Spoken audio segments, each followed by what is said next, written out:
Martin is going to open up the session. I'll let Martin introduce himself, and I'll just start sharing the screen. So I shall speak to you a little bit later. Thank you, Sarah. And yes, repeating what Sarah says, good afternoon to all, and thank you for giving up your valuable time to be on this webinar. It is my great pleasure to chair HDRU's Black Internship Programme. And it's always good for a slight bit of reflection of why we came there and why it started. And to that extent, I've got to give a lot of celebration and encouragement to the previous HDR UK Chief Exec, Caroline Cake, because we sat some time ago, probably at the tail end of 2019, and we asked ourselves and posed ourselves a question, well, if HDR UK's mission is to unite UK health data to enable discovery, then that requires all of us of whatever ethnicity or whatever background to actually get involved in order to propel UK PLC as a front runners into this field of health data science. Could you give me the next slide? So it's great for us to have a mission. It's great for us to have a vision. But most importantly, if that is not reflective of society today, we are going to constantly run into problems. And I know the element, as far as I was concerned, in coming into this field, and I came into the field of health data science pretty late in my career.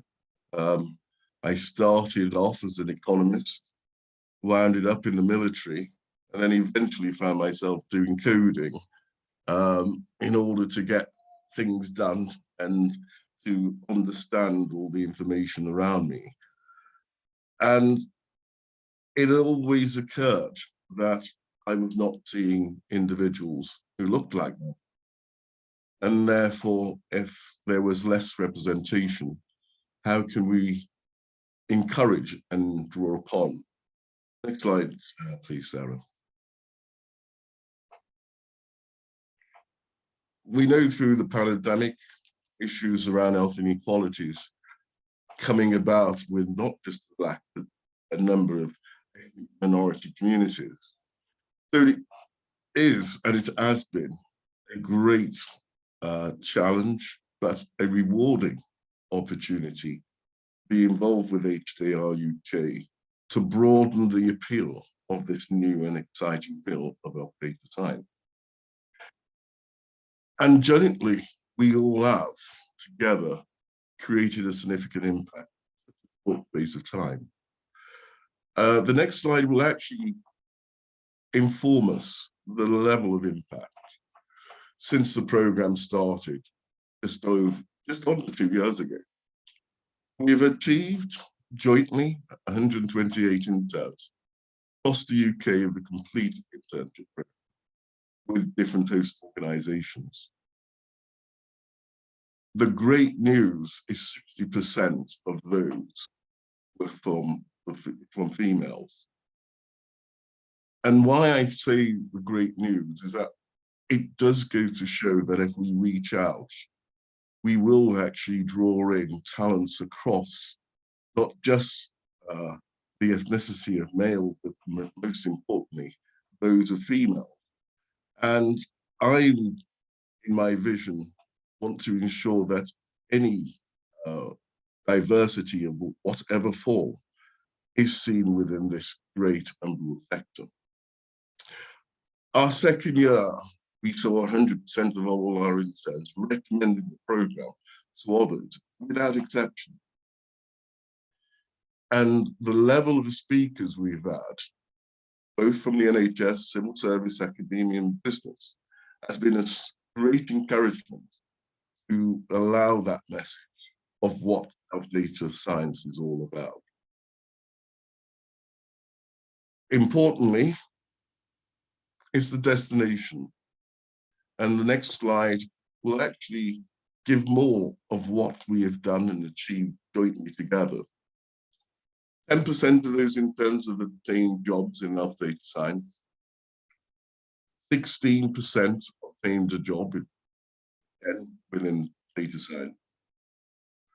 It was encouraging to see a number of our host organizations looking to extend the internship program, and we would like to be flexible after listening to our host organizations in being able to, again, broaden, widen, and flex the opportunity in the program. 6% join the PhD program. That's absolutely phenomenal in terms of something new, in encouraging that lifelong learning and that motivation to improve the health of the wider public.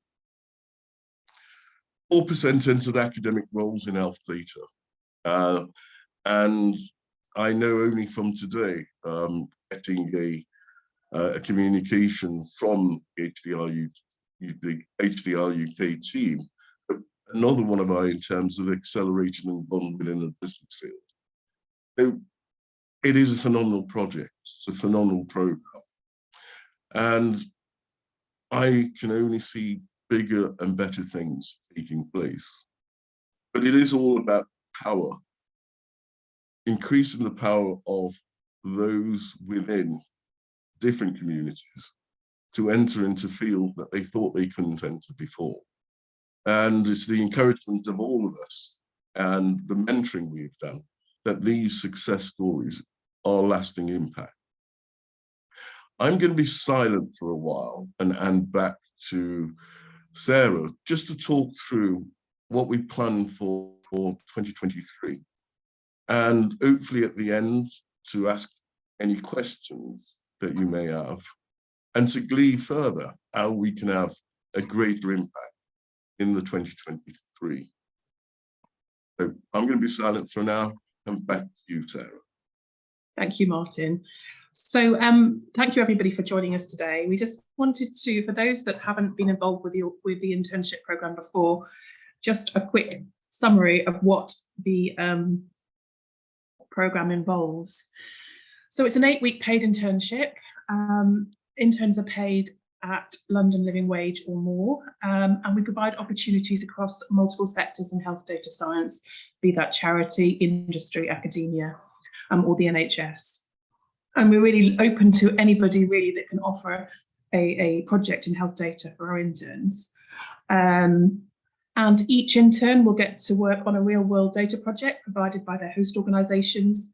And what really works really well is every Friday afternoon we have cohort building and training activities, and we welcome host organisations to get involved with that. So it can be anything from sort of career development, LinkedIn, building a CV, to chats on health data science, and stories from people working within health data science in terms of how they've built their careers. So that's really, really welcome by the interns. And we also partner with 10,000 Black interns. We're very, very closely connected. And so there's an opportunity for interns to join that wider community. And there's so much going on within that 10,000 Black interns community programme. We're also developed and continue to develop customised learning pathways within our online platform. So dedicated training for our interns, things like coding for those that aren't experienced with coding, but also more general health data science topics. Each intern gets a mentor and a line manager. And what we run each year, and we're looking to really develop that this year, is a team technical challenge where interns work in groups across the 8-week programme and build respond to a technical challenge and get to present their findings back at the end of the internship. And we do a prize giving ceremony for those that have won the technical challenge. Each intern will get a certificate, and that's very popular amongst the interns. And they get to join our alumni network, which is currently being co-led by one of our previous interns. And there's so many opportunities through the network to attend events, get sponsorship to attend events as well, and to build future training programs with us. And then some of our interns go on to work with us to shape the next programme through our advisory group, and I'll share with you in a few minutes the advisory group and how those interns contribute to that. So for those that were with us last year, thank you, and thank you for your continued interest in the programme. We've got some new developments for 2023. So last year we held our first in-person event. We couldn't the previous year because of COVID. But now we're going to host 2 events. We've got an event at the Wellcome Trust books for the end of the programme, and we're looking to introduce a more casual sort of social networking event for the interns at the beginning, and we are thinking about Birmingham as a potential location for that event. We've introduced a handbook for host organisations. There'll be a similar one for interns, and that will contain everything that you need to manage the programme, trying to keep this simple for you so that everything will be in one place, and it includes things around key dates, checklists, how to recruit interns, how to interview, and some guide if you need it, details of all the training programmes, what's happening when, and an opportunity to contact us. We can also now, last year we primarily stuck to an 8-week programme, but some people would prefer a longer internship, particularly if there's a need to access data sets and get through those permissions. So we are flexible to increase the length of that programme if you would prefer interns for a longer time period. We've tried to improve our recruitment process based on some feedback, and so we're removing some of the steps in the recruitment process to make it easier for yourselves.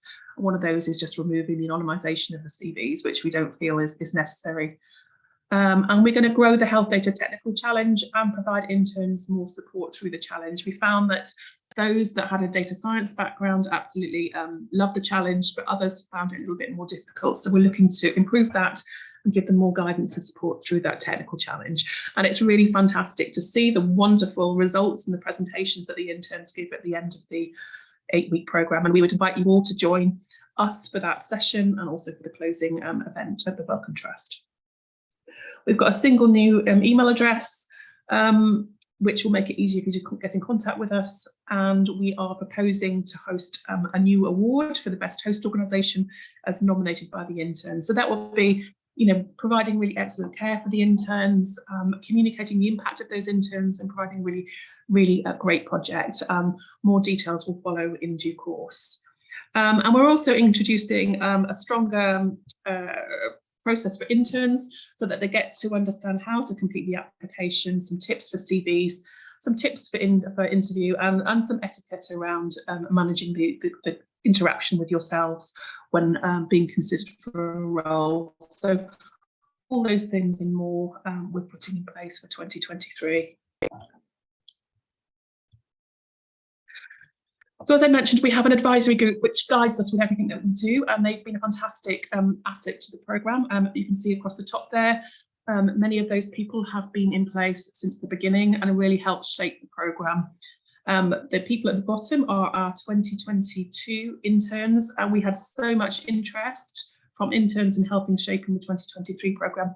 We've actually asked 5 of them to join us. We are looking for increased membership for the advisory group for 2023, and so if you do think of anyone that you thought might be able to support us, please do let us know. But we would look to grow the group for shaping the 2023 programme, just to make that even more impactful. So just some key dates. We need so there's a form which I'll share with you in a second, which you can complete, just outlining your interest.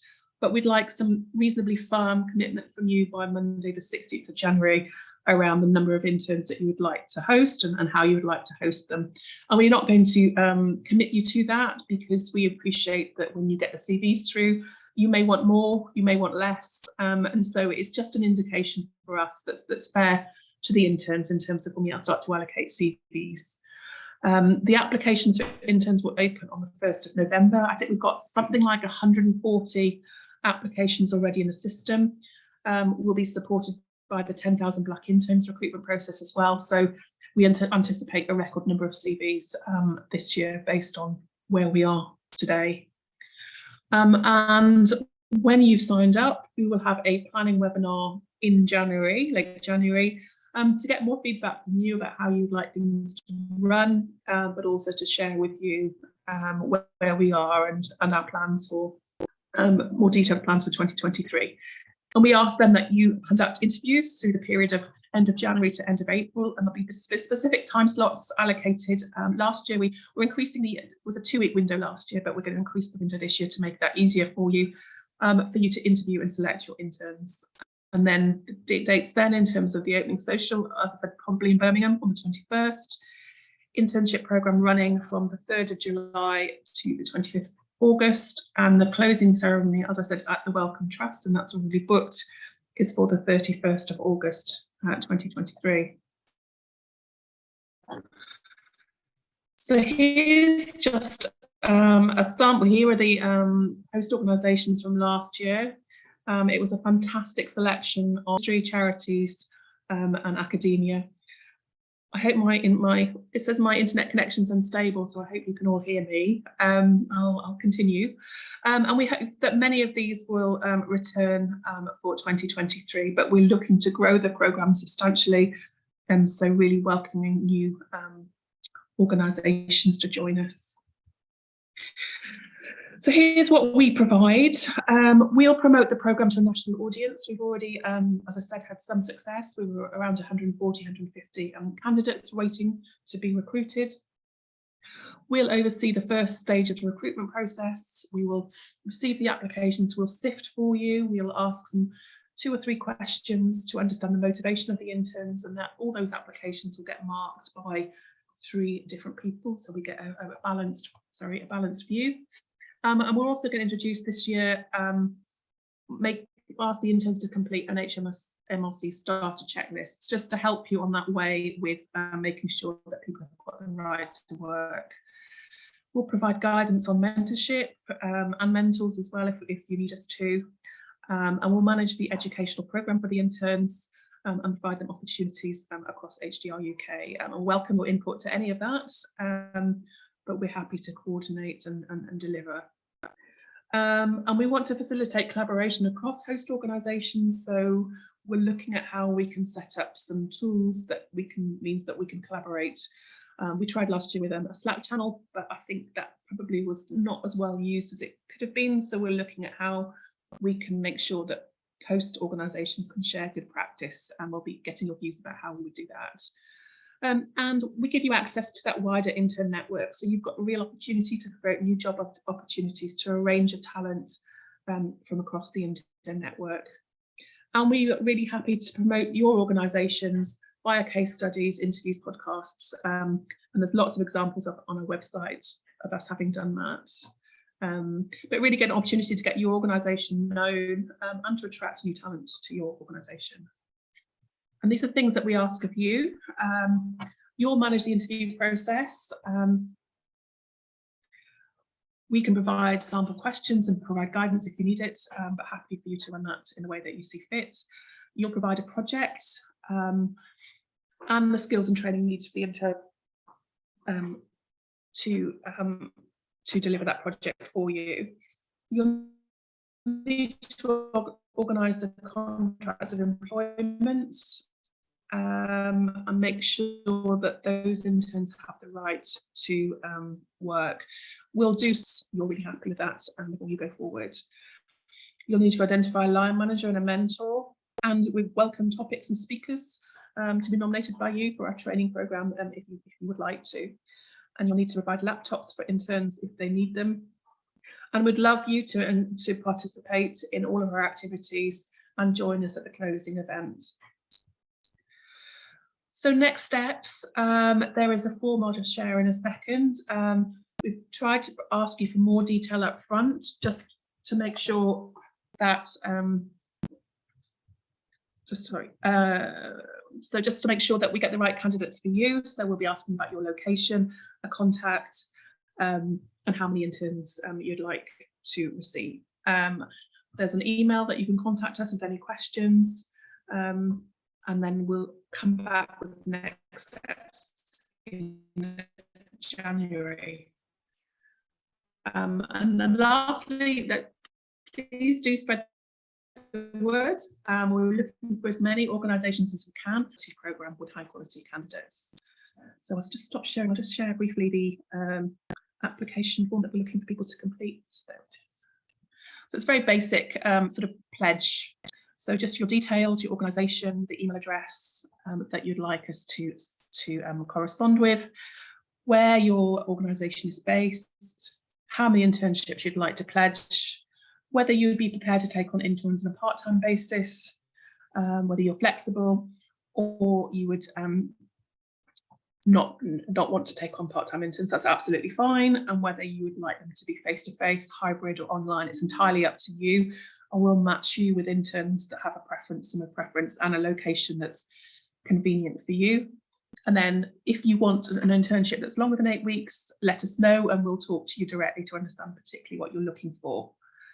And if there are specific requests for a particular type of intern, then we'd be trying to accommodate that where we can. So if we can, we will. So if you've got specific requirement for somebody that's a data scientist, then we'll do our best to accommodate that.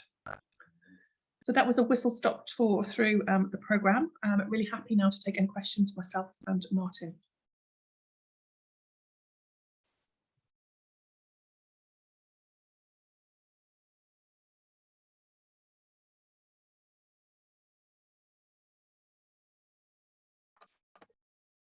Sarah, while we're waiting for questions, with these phenomenal host organisations that have joined us on this journey, how can we use the 2023 programme to further promote what they're doing alongside our interns? So what we did in 2022 was we did invite host organisations. We had a number of successes in terms of comms for the programme. So there was a couple of TV interviews, there were podcasts with the national NHS, and we had some articles. We were featured in the Lancet, among other. So we're really happy for you to join us and co-promote the activity through the programme. And also we can look at how we showcase host organisations, their involvement in the programme and how they support health data science more generally. So there's plenty of ways that we can work together, but happy again for suggestions. Thank you. I think everybody's probably shy this afternoon with their questions, but I think what I would like to do, if there are any questions coming in, is again to give the opportunity once this webinar is finished for anybody to send their questions across to yourself, Sarah, and the team for answering direct. But I just want to encourage all in that. There is a question, will we share the presentation? I'm sure that we will do that to all organisations on this day, and to encourage that through other channels as well. For me, as I said at the opening, it's been a phenomenal experience to be with this programme. I am mindful that we're all in a cost of living crisis, and that will affect all, and that will occur. However, it's looking at the vision of what we are going to do jointly here in really accelerating and turbocharging this opportunity in health data science. I'm a massive component of the 4 Ds. That's the data, digital, diagnostics, and devices. And I am sure with your ongoing support and encouraging other organisations to come along this journey, that we can actually showcase the best of Love UK PLC in its collaborative stage. So on that note, I wish to thank you all again. And I'm sure on behalf of Sarah, she would like to please. Yes, thank you, Martin. And there's just one more question popped up in the chat from Alice. Yes, that the handbook is almost finished. We'll certainly can share that with you once it's finished. It should be finished in the next 2 or 3 weeks. I think it will grow, but the basics will be there. Absolutely. Oh, there's another question. Okay. So thank you very much. There is another webinar, I think, on the 29th of November. So if anybody from your organisation has missed this webinar and would like to join, then please do encourage them to sign up. But thank you so much for everybody for joining. Really appreciate your time today. We do hope to see you on the 2023 programme, which we promise will be amazing. Thanks very much for your time. Bye-bye.